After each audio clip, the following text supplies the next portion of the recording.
Bonjour mesdames et messieurs, bienvenue à Hebdo 4, votre émission qui traite d'informations locales. Voici le contenu de cette édition du 1er novembre. Gisèle Breton, animatrice en périnatalité à la Maison de la famille de la MRC Bonaventure, et Monique Paré, infirmière et sage-femme retraitée, nous présentent un tout nouveau service dans la baie des Chaleurs, une ligue d'écoute entourant la naissance. Geneviève Giguère, coordonnatrice pour le Rock Gym, nous informe sur le regroupement des organismes communautaires de la Gaspésie, Île-de-la-Madeleine. Patricia Dussureau, baluchonneuse pour l'organisme Baluchon Alzheimer, nous parle de cette nouvelle ressource dans la région. Et Lynne Lebrasseur, directrice générale de la SADC de la baie des Chaleurs, nous parle de leur contribution à la lutte contre les changements climatiques. Bonne émission tout le monde! Tout d'abord, une nouvelle ressource pour les parents et futurs parents de la baie des Chaleurs en quête de soutien et d'écoute a vu le jour récemment. Gisèle Breton, animatrice en périnatalité à la Maison de la famille de la MRC Bonaventure, et Monique Paré, la responsable de la ligne d'écoute, nous en parlent. Bonjour Gisèle. Bonjour. Là, il y a une nouvelle ligne d'écoute entourant la naissance qui a vu le jour. Comment c'est né cette initiative-là? En fait, c'est des histoires de parents ici qui ont fréquenté la maison de la famille, qu'on a entendu, qui ont vécu des expériences difficiles, que ce soit avant, pendant l'accouchement, après l'accouchement. Il y en a eu assez pour qu'on décide de rassembler ces parents-là pour pouvoir les écouter, premièrement, et de voir quels besoins émergent, qu'est-ce qu'on pourrait faire pour soutenir là, quand il y a des défis qui n'ont pas été répondus. Donc, il y a eu une psychologue, une travailleuse sociale, accompagnante à la naissance, ostéopathe, une sage-femme. En tout cas, il y a eu des personnes ressources qui se sont rassemblées quand même plusieurs fois. On a entendu les histoires. Et les besoins qui ont émergé de ça, c'était premièrement d'avoir une ligne d'écoute où est-ce que ces parents-là pourraient être rapidement écouté, entendu, soutenu, compris, quelqu'un qui prend le temps vraiment d'entendre l'histoire, puis de voir après ça à référer aux besoins. Alors, ce qu'on souhaitait aussi, c'est que ce soit quelqu'un qui soit formé en périnatalité, parce que des parents, des fois, ont appelé, mais ce n'était pas la spécialité de la personne, donc ça répondait moins aux besoins. Voilà, donc dans les deux langues aussi. On avait quand même un bon défi ici là, de créer cette ligne d'écoute qui est comme un trait d'union en fait entre les ressources qui existent déjà et les parents la suite, les moments où est-ce qu'il y a eu des petites failles où ces parents-là se sont retrouvés un petit peu dans le vide et non soutenus. Donc, voilà. Puis ça, c'est un service qui est 24 heures. Oui, c'est 24 heures. Donc, un retour d'appel dans les 24 heures. On souhaite idéalement répondre tout de suite. Et c'est 7 jours semaine. Comme même nous, ici à la Maison de la famille, on est ouvert sur semaine. Fait que les parents qui ont un besoin qui est assez grand et pressant, le soir, la fin de semaine, des fois, c'est long d'attendre après un retour d'appel. Donc, oui, c'est 24/7 bilingue. Et ça peut être le papa, la maman qui appelle, ça peut être les grands-parents, ça peut être une personne ressource d'un organisme qui a besoin d'une précision aussi au niveau périnatal. Fait que ça peut être assez vaste. On voit que ça va bien venir compléter là, tous les services actuels. Puis ça a été bien compliqué de trouver la personne idéale pour répondre aux gens? Oui. Bien, en fait, ça aurait pu l'être. Mais on était très chanceux parce que dans le groupe, on avait une sage-femme qui était retraitée, qui revenait en Gaspésie et qui avait le goût et cette disponibilité, cette grande générosité aussi, je dirais, d'offrir cette ligne, cette présence à la ligne d'écoute 24/7. Alors, puis Laetitia avec nous, c'est notre chère Monique Paré qui a accepté de relever ce défi-là. Pouvez-vous nous expliquer pour quelles raisons que les gens vont appeler? Utiliser la ligne d'écoute. La grossesse, ça peut être en grossesse ou après l'accouchement. Là, ils ne vont pas m'appeler à 2 heures du matin pendant un accouchement, là, ça, c'est sûr. Mais des raisons en grossesse, ça peut être, par exemple, pour des symptômes de fausse couche, puis on n'arrive pas à rejoindre... on n'est pas assez mal pour aller à l'hôpital, puis en même temps, on n'arrive pas à rejoindre un professionnel de la santé qui peut nous donner un petit peu d'informations là-dessus. Autre situation là, où est-ce que les parents pourraient m'appeler, il y a la COVID, là, évidemment, là, qui augmente beaucoup le stress des femmes enceintes et de leurs partenaires. Fait que comment on vit ça en grossesse puis à l'accouchement. Fait que j'ai accès à toutes les informations du ministère puis de l'hôpital aussi, là, s'ils ont oublié une consigne puis ils voudraient en parler avec moi. Puis aussi dans une situation de deuil périnatal, soit la perte d'un bébé en cours de grossesse ou un décès à la naissance. Ça aussi, c'est un moment important là, où est-ce qu'on a besoin d'écoute. Ça peut être suite à une visite prénatale, ça c'est quelque chose qui m'est arrivé avec les amis de mes enfants déjà, là. Suite à une visite prénatale, soit avec une infirmière, un médecin ou une sage-femme, ou est-ce qu'on, par exemple, on se fait proposer un test supplémentaire à cause qu'on a trouvé une anomalie, soit une échographie, par exemple, si on trouve que le bébé est plus petit que ce à quoi on s'attendrait. La femme se fait prescrire l'échographie avec les explications, mais des fois, quand chez elle, elle peut devenir bien stressée avec ça, inquiète avec son partenaire. Puis c'est vendredi soir, puis là, elle peut pas rejoindre personne avant le lundi, admettons. Fait que, ils peuvent m'appeler, puis on peut remettre les choses en perspective, parler de leur stress, juste les laisser ventiler là-dessus. Puis souvent, ça va être suffisant pour les faire patienter là, jusqu'à leur rendez-vous. Fait que c'est souvent une grossesse, c'est stressant. On s'inquiète, on veut bien faire pour notre bébé. Ça peut être aussi en début de grossesse, en attendant le premier rendez-vous avec le médecin ou la sage-femme ou l'infirmière. Puis on se demande si par rapport à l'emploi qu'on a, on devrait-tu arrêter de travailler tout de suite, ou on prend un médicament, c'est-tu correct? Ça fait que juste parler, je suis pas là pour donner toutes les réponses cliniques, là, au contraire, là, je vais référer, je vais leur dire où appeler au besoin ou comment trouver la réponse. Là, c'est pas je suis pas sage-femme clinicienne, là, c'est pas mon rôle de donner des réponses médicales à tout, mais je peux les aider à accepter là, la situation puis à trouver la réponse plus facilement, mettons. Mais là, vous avez quand même beaucoup d'expérience dans le domaine, là. Oui, j'ai travaillé comme infirmière en obstétrique, puis j'ai travaillé aussi comme sage-femme dans différents milieux, là, hôpital, maison de naissance, CLSC, domicile. Fait que j'ai vu les deux côtés des milieux de travail, là, ça fait que c'est ça me donne... je suis capable de répondre à plusieurs questions, mais surtout d'écouter, là. Souvent, les femmes, c'est de ça qu'ils vont avoir besoin. Suite à un accouchement, s'ils ont eu une complication, par exemple, à l'accouchement, qu'ils ont amené à une césarienne ou à des forceps, tout se passe vite, hein? Le travail va bien, puis tout d'un coup, ça bascule, le cœur du bébé va pas bien, on finit en césarienne. Après ça, rapidement, c'est l'allaitement. On a beaucoup de choses à apprendre pour s'adapter au bébé. On rentre à la maison, tout le monde est content, la famille est contente qu'on soit là avec l'enfant. Mais si le stress qu'on a vécu au moment de l'accouchement, l'impact que ça a eu sur nous émotivement, des fois, ça reste un peu comme un couvert sur un presto, là. Ça fait ils peuvent tout simplement m'appeler pour débriefer, parce qu'on n'a pas toujours la chance de débriefer avec les personnes qui étaient présentes à l'accouchement. Fait que des fois, souvent, c'est de seulement ça qu'ils ont besoin suite à une expérience comme ça. Ça peut concerner l'allaitement, ça peut concerner... des fois, on a le blues. Après l'accouchement, on a une petite période où on est plus down, mais si on devient encore plus déprimé, ou on se sent pas bien, puis on veut pas consulter tout de suite, ou on veut juste, on se demande si c'est normal ou qu'est-ce qu'il faut faire, mais là, je peux aider à les orienter vers les bonnes personnes, là, si je sens qu'il y a une personne qui pleure beaucoup, qui n'a pas l'air de s'en remettre. Là, y a-t-il des coûts reliés à ça? Au service pour bénéficier du service? Pour la ligne d'écoute, non, c'est gratuit.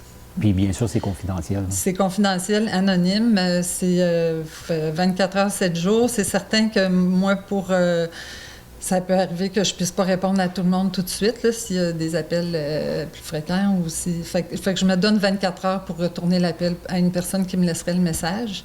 Mais idéalement, je vais décrocher, là. Okay. Ce serait mon souhait que les femmes ou les conjoints, là, ça peut être un partenaire qui est inquiet pour sa conjointe là, suite à l'accouchement ou pendant l'allaitement. Fait que mon souhait, c'est qu'il y ait quelqu'un au bout du fil là, rapidement. Nous avons eu le plaisir de nous entretenir avec Geneviève Giguère, la coordonnatrice du ROCGIM par l'intermédiaire du service de téléconférence Zoom, afin qu'elle nous informe sur le regroupement des organismes communautaires de la Gaspésie-Île-de-la-Madeleine. Bien, bonjour Geneviève. Bonjour, André. Oui. Premièrement, pouvez-vous nous expliquer, c'est quoi en gros ROCGIM? C'est quoi votre mission au juste? Le ROCGIM, c'est un regroupement d'organismes communautaires. Puis, ce qu'on fait, c'est que on soutient beaucoup les groupes communautaires. Hein. On offre de la formation, on les accompagne dans la gestion d'un OBNL, pas tant dans la réalisation de leur mission. Là, tu sais, comme une maison de jeunes, par exemple. Moi, je suis pas une pro en maison de jeunes. Je suis pas une pro en femmes pour victimes de violences. Mais je suis habilitée à les aider dans tout ce qui relève du conseil d'administration, les ressources humaines, comment qu'on fait des demandes de subventions, tout ça.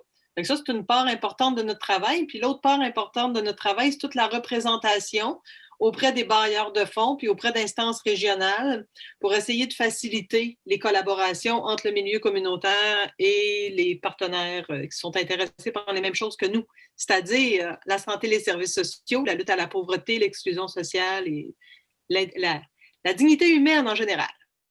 Au niveau du financement des organismes en ces temps de pandémie, ça ressemble à quoi? Ça ressemble à... Des fois, c'est difficile au niveau administratif. En fait, vous savez que les groupes communautaires sont sous-financés. Hein. Ça fait on entend souvent dire ça. Je pense que tout le monde a entendu une fois les demandes de rehaussement du financement que font les organismes communautaires depuis très longtemps. Là, en temps de pandémie, ces rehaussements-là, on voit bien que c'est pas du superflu, c'est des vrais besoins. Puis moi, de mon côté, j'ai tendance à dire que si les groupes communautaires étaient suffisamment financés, leurs besoins ne seraient pas 1000 fois plus importants maintenant et incontournables. Tu sais, ils feraient juste continuer de répondre aux besoins de la communauté. Donc là, on a des fonds d'urgence. On a des fonds d'urgence qui sont dédiés à des secteurs. Hein. On sait que les femmes pour victimes de violences, les maisons d'hébergement pour femmes victimes de violences ont eu des sous. Les banques alimentaires ont eu des sous. Là, les groupes en santé mentale vont avoir des sous. Puis il y a aussi des fonds pour tout le monde. Tout ça avec des demandes. Il faut vraiment exprimer le besoin. Comment ça que tu as besoin d'argent? Tu vas faire quoi avec? Alors, la lourdeur administrative est très hallucinante. On est devant un gouvernement caquiste qui nous avait dit, nous autres, on va alléger les exigences administratives. C'est pas du tout ce qu'on vit. Puis qu'est-ce qui s'en vient prochainement? Qu'est-ce qui s'en vient prochainement? Là, on attend l'argent en santé mentale. On attend aussi un deuxième fonds d'urgence qui devrait pouvoir venir couvrir ce qu'on nomme être les pertes en autofinancement. Vous savez que les groupes communautaires font beaucoup d'autofinancement. Donc, tout ce qui relevait, tout ce qu'ils faisaient pendant le printemps depuis mars, ils n'ont pas pu le faire pour des raisons qu'on connaît, hein, des raisons de distanciation physique puis d'urgence sanitaire. Donc, ils ont perdu énormément d'argent. Donc, ce montant-là d'urgence dédié à tout le monde devrait venir compenser les pertes en levée de fonds des groupes communautaires. Il y a aussi un autre fonds, à 40 millions, qui, lui, a été annoncé lors du budget. 3 jours avant l'état d'urgence sanitaire, qu'on devrait obtenir également à un moment donné, mais qui a été confirmé. Puis, c'est ça. Là, on a aussi des enjeux avec le ministère concernant notre reddition de compte, parce que la reddition de compte, c'est un rapport financier, un rapport d'activité, que ça, nous, au ROCGIM, on encourage nos membres à réaliser cet exercice-là. C'est important d'informer les membres de ce qu'ils ont fait. Maintenant, la tenue des assemblées générales annuelles, c'est aussi une exigence, puis on comprendra que dans le contexte actuel, c'est un petit peu difficile. Là, on obtient beaucoup de rigidité de la part du ministère de la Santé sur cette question-là. Je ne sais pas comment on va arriver à faire dénouer cet enjeu-là là, dans les prochaines semaines pour les groupes qui ne peuvent pas le faire. Merci beaucoup pour vos informations. Ça me fait plaisir. Bonne journée. Bonne journée. Patricia Dussureau, baluchonneuse pour l'organisme Baluchon Alzheimer, nous parle de cet organisme qui a pour mission d'offrir du répit, du soutien et de l'accompagnement aux proches aidants de personnes atteintes de la maladie d'Alzheimer. Bonjour Patricia. Allô André. Aujourd'hui, tu vas nous parler de l'organisme Baluchon Alzheimer, oui, qui est quand même assez récent là, ici en région. Oui, Bellechasse Alzheimer, ça fait une vingtaine d'années que ça existe, mais en région, ça fait peut-être 2 ans. Et je t'explique un peu comment ça fonctionne. Oui, comment ça fonctionne? Moi, je vais parler en tant que baluchonneuse. Alors, un baluchon, c'est vraiment le petit bagage là, qu'on transporte quand on passe, quand on va en voyage. Fait que ma job, c'est un peu ça. Moi, dans le fond, je remplace les proches aidants. Fait que les proches aidants, ça peut être autant les conjoints d'une personne qui est atteinte d'Alzheimer. Ça peut être une maman qui vit avec son garçon, que lui a besoin de répit. Alors, les personnes ont besoin de répit et moi, je vais les remplacer entre 4 et 14 jours. C'est la différence, dans le fond, qui, selon les autres répits là, qui vont être à la journée ou un bloc d'heures, tandis que moi, c'est entre 4 et 14 jours que je vais remplacer le prochain aidant. OK. Puis les personnes qui ont besoin de vos services, mais ils s'y prennent comment? Ce qu'il faut qu'ils fassent, c'est qu'ils parlent avec leur travailleur social. Ça doit absolument passer par leur travailleur social. Puis, si la travailleuse sociale n'a pas encore entendu parler de Bellechasse Alzheimer, c'est d'aller sur notre site Internet. Tout est expliqué. Et avec votre travailleuse social, vous faites la demande à Bellechasse Alzheimer. Et quand la demande est acceptée, là, vous avez le droit entre 4 et 14 jours. Puis pourquoi entre 4 et 14 jours? C'est que le minimum de 4 jours, ça prend minimum 4 jours pour décrocher, pour que le répit nous fasse du bien, vous fasse du bien. Et 14 jours, c'est le maximum qu'on va offrir, dans le fond. Puis ça, c'est par année. Alors, ça peut être un répit de 4 jours, un autre répit de 10 jours dans l'année, 2 répits de 16 jours. C'est selon là, ce qui arrange les prochains ans. Puis, y a-t-il des coûts reliés à ça? Les coûts reliés à ça, ça dépend des régions. Il y a des places où c'est gratuit, puis il y a d'autres places où ça va coûter 15 $ par jour. Alors, c'est vraiment symbolique pour que tous les prochains aidants puissent faire la demande d'un Bellechasse. Moi, c'est pas eux qui me payent, c'est Bellechasse Alzheimer, dans le fond. Fait que c'est pas eux, c'est leur contribution, c'est selon la région où est-ce qu'ils sont. Puis, c'est ça, dans le fond. Puis quand ils partent, c'est sûr que là, en tant que COVID, ils ne peuvent pas aller à Cuba, ils ne peuvent pas aller à la République dominicaine. Par contre, souvent, en Gaspésie, il y en a beaucoup qui ont des chalets. Fait qu'ils peuvent aller habiter à leur chalet. Ils ne sont pas obligés de partir loin parce que, dans le fond, ils ont besoin de se reposer. Parce que là, moi, je chausse les souliers des proches aidants quand ils s'en vont. Je vous dirais que ce qui m'affecte le plus, c'est le manque de sommeil.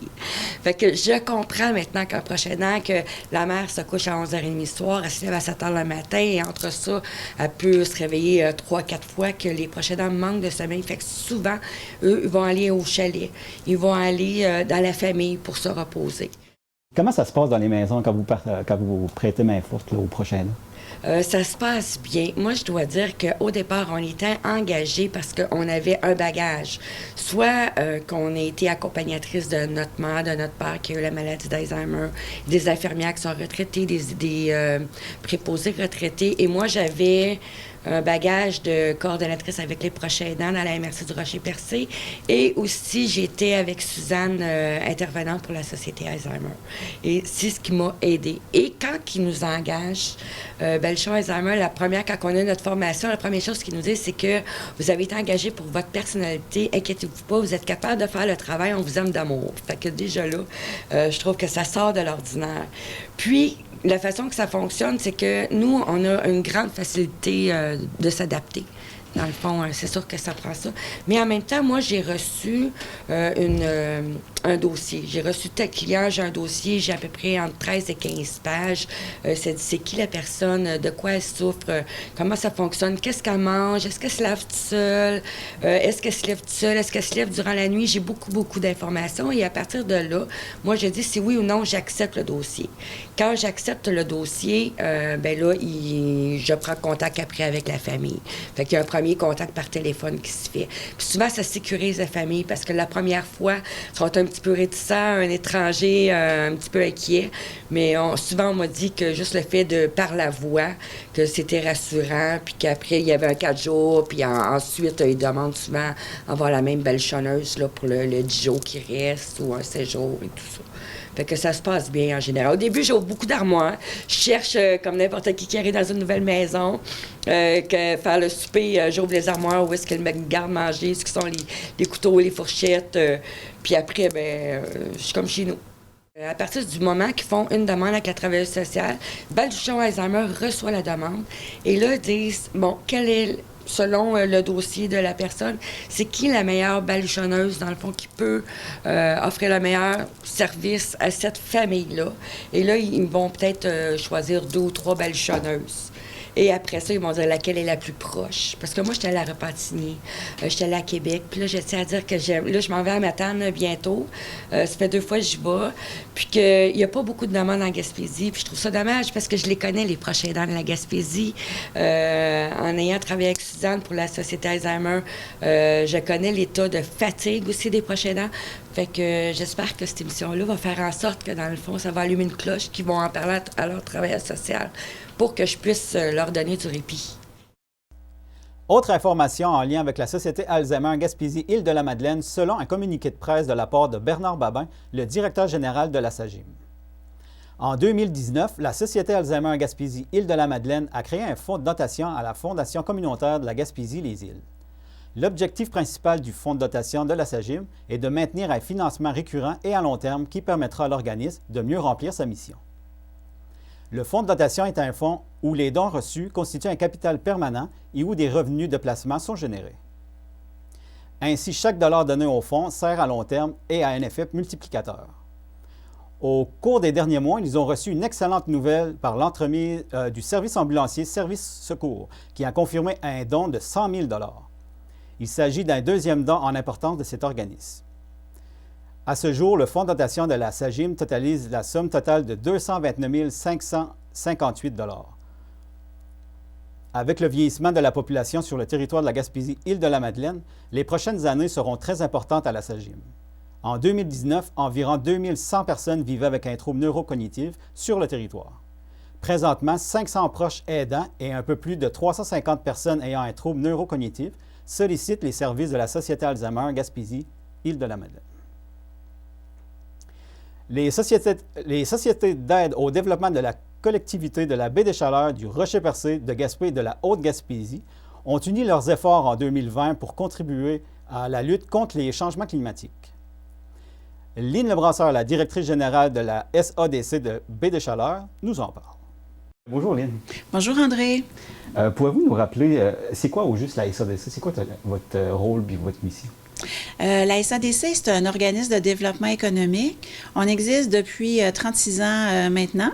Puis, de notre côté, c'est d'accompagner les gens d'affaires. Donc, on a différents volets pour ça. C'est-à-dire qu'on gère des fonds d'investissement.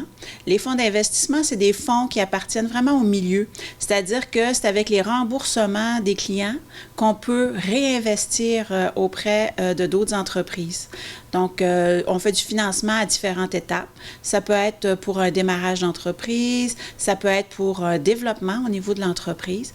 On le fait aussi pour la relève et même pour du redressement, c'est-à-dire quand ça va un peu moins bien. Fait qu'on fait toutes les étapes à ce niveau-là. On a aussi le volet jeunesse, c'est-à-dire qu'on a un fonds pour les jeunes de moins de 39 ans. Et ce fonds-là permet d'avoir des prêts avantageux, c'est-à-dire qu'il y a un 2 ans sans intérêt au niveau des prêts. Donc, et ça aussi, c'est à toutes les étapes. Donc, les gens peuvent aussi en bénéficier plus d'une fois. Des fois, les jeunes pensent que c'est juste une fois qu'ils peuvent bénéficier de stratégie jeunesse, mais s'ils ont d'autres projets, peuvent revenir nous voir et tout ça, puis profiter de ce programme-là une deuxième fois ou troisième fois, s'ils sont vraiment jeunes. Puis aussi, on fait de l'accompagnement. Puis au niveau de l'accompagnement, de la façon que ça fonctionne, c'est si les gens ont besoin d'informations, de suivi, se posent des questions aussi sur leur situation financière, comment gérer leurs employés, ils ont besoin d'aide à différents niveaux, peuvent nous contacter. On n'a pas nécessairement toutes les pistes de solutions ici, mais on va les référer. Puis on a aussi des outils d'accompagnement qu'on peut leur fournir pour qu'ils puissent travailler de leur côté sur différents volets. OK. Puis là, les SADC de la Gaspésie ont décidé de faire leur part pour contrer les changements climatiques. Bien, au niveau des SADC, ça fait quand même plusieurs années. Nous, ça fait depuis 2005 là, qu'on s'est engagé dans une politique de développement durable. Donc, on pose vraiment des actions à ce niveau-là. Puis, depuis 1995, on fait la compensation au niveau carbone et on a convaincu nos collègues là, de contribuer avec nous. Donc, cette année, on a toutes les SADC de la Gaspésie, qui sont les SADC de la Haute-Gaspésie, qui couvrent le territoire de la MRC. On a la SADC de Gaspé, qui elle aussi couvre la MRC de Côte-de-Gaspé. On a la SADC du Rocher-Percé, qui couvre aussi cette MRC-là. Et nous, au niveau de la baie des Chaleurs, donc on couvre les MRC Avignon et Bonaventure. Donc, on s'est mis ensemble pour faire cette compensation-là. C'est-à-dire qu'on a calculé tous les déplacements au niveau de nos équipes, de nos administrateurs, mais aussi dans les activités. C'est-à-dire que nous, on a des participants pour le rendez-vous de l'économie circulaire, on a des participants au niveau du colloque en ressources humaines. Fait qu'on a compensé pour tous ces déplacements-là. Il y en a aussi qui étaient en avion quand c'est des conférenciers ou des choses comme ça. On les a compilés, puis ça donnait 193 arbres. C'est quand même assez facile de faire le calcul pour une organisation parce qu'on a la chance d'avoir Sargim, qui est une entreprise située à New Richmond, qui offre la compensation sur le territoire. Fait qu'ils ont il y a un outil sur leur site web, et là, en allant indiquer le kilométrage et tout ça, ça nous sort c'est quoi notre compensation au niveau carbone. OK. Puis en ce temps de COVID, comment vous continuez à fonctionner? Bien, nous, je dirais qu'on est très actifs pendant la période COVID parce que les gens d'affaires ont vraiment besoin de support, de soutien, puis de pouvoir parler à quelqu'un. Au niveau de nos bureaux, ils ne sont pas accessibles présentement au public. Par contre, on reçoit les messages par téléphone, courriel et tout ça, puis on communique avec nos gens.